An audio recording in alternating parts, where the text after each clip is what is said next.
राहुल गांधी जी की गैर जिम्मेदाराना बयानबाजी देश और विदेश में स्पष्ट तौर पर दिखाती है कि आज भी वो जिम्मेदारी मिलने के बावजूद भी गैर जिम्मेदाराना बयान ही देंगे। वो सुर्खियों में बने रहने के लिए अफवाहें फैलाने का, झूठ बोलने का काम करते ही रहेंगे।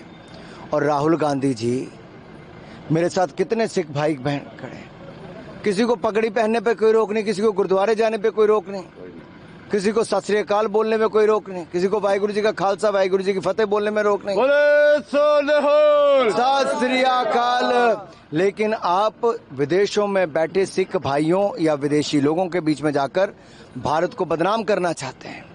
अरे देश के अंदर 550वां प्रकाशोत्सव धूमधाम से मनाया मोदी जी ने, गुरु नानक देव जी का, 400वां गुरु तेग बहादुर जी का, साहबजादों की शहादत को वीर बाल दिवस के रूप में आज पूरा देश मना रहा है। और यही नहीं, SIT हमने बैठाई 84 के दंगों में जो सिखों का कत्लेआम हुआ था, केश काट दिए गए थे, पगड़ियां हटा दी गई थी, उनको मार दिया गया था, उनकी महिलाओं के साथ अत्याचार हुआ था।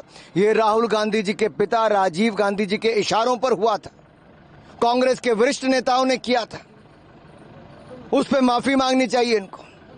और इस पर SIT का गठन ये इन लोगों ने 30 साल नहीं किया। मोदी जी की सरकार बनी तो 2014 में हमने किया। अब जाकर जगदीश टाइटलर हो, सज्जन कुमार हो या अन्य नेता हो, उनके खिलाफ केस भी चले और आरोप भी सिद्ध हो रहे हैं। ये मोदी सरकार ने सिखों को न्याय दिलाने का काम किया है। और राहुल गांधी जी, आप और आपके परिवार और पार्टी ने केवल सिखों पर यातनाएं की हैं। राहुल जी कह रहे हैं कि कॉन्स्टिट्यूशन को खतरे में डाला है बीजेपी। देखिए, अगर संविधान को बाबा साहब अंबेडकर जी ने दिया भारत को, तो कांग्रेस ने सबसे पहले बाबा साहब अंबेडकर को ही कांग्रेस से बाहर कर दिया, उनको चुनाव हरवा दिए। और बाबा साहब अंबेडकर आर्टिकल 370 के पक्ष में नहीं थे, तो कांग्रेस ने जानबूझकर आर्टिकल 370 लागू किया जम्मू कश्मीर में, उसकी धज्जियां उड़ाई।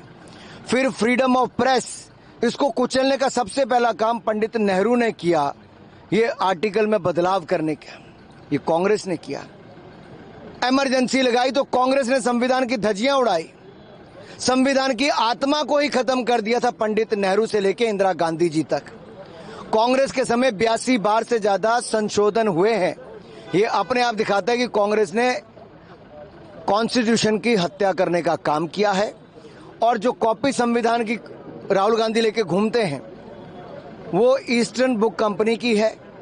और उसके जो प्रस्तावना है वो गोपाल शंकर नारायण और के वेणुगोपाल ने, जो सुप्रीम कोर्ट के सीनियर लॉयर्स हैं, उन्होंने लिखी है। उन्होंने कहा है इंदिरा गांधी ने इमरजेंसी लगाकर देश की हत्या की, एक तरह से संविधान की। और लोगों को, गरीब को, आम आदमी को न्याय किसने दिलाया, तो बाबा साहब अंबेडकर के संविधान से ही मिला। तो स्पष्ट होता है कि संविधान को कुचलने का काम किसी ने किया तो कांग्रेस ने किया।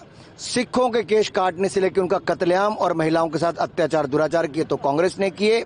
और देश को दुनिया भर में बदनाम करने का काम भी कांग्रेस ही कर रही है। ऐसे क्या जरूरत पड़ गई कि NC को कांग्रेस के साथ अलायंस करना पड़ा जम्मू कश्मीर में? वहीं दूसरी तरफ वो कहते हैं कि अफजल गुरु को फांसी देना कोई। देखिए, कांग्रेस बांटो और राज करो की राजनीति सदा करती रही और नेशनल कॉन्फ्रेंस कांग्रेस का यही एजेंडा है। उनको जम्मू कश्मीर के विकास या शांति से कुछ लेना देना नहीं। वो वोट बटोरने के लिए आतंकवादियों के यहाँ सोनिया गांधी जी चली गई थी, फूट फूट कर रोई थी। ये सलमान खुर्शीद जी की टिप्पणी है बाटला हाउस कांड के आतंकवादियों पर। और अब इनके गठबंधन के सहयोगी उमर अब्दुल्ला जी टिप्पणी कर रहे हैं अफजल गुरु पर अपना चुनाव निकालने के लिए। लेकिन चुनाव निकलेगा नहीं जनाब, आप जितनी मर्जी प्रयास कर लीजिए,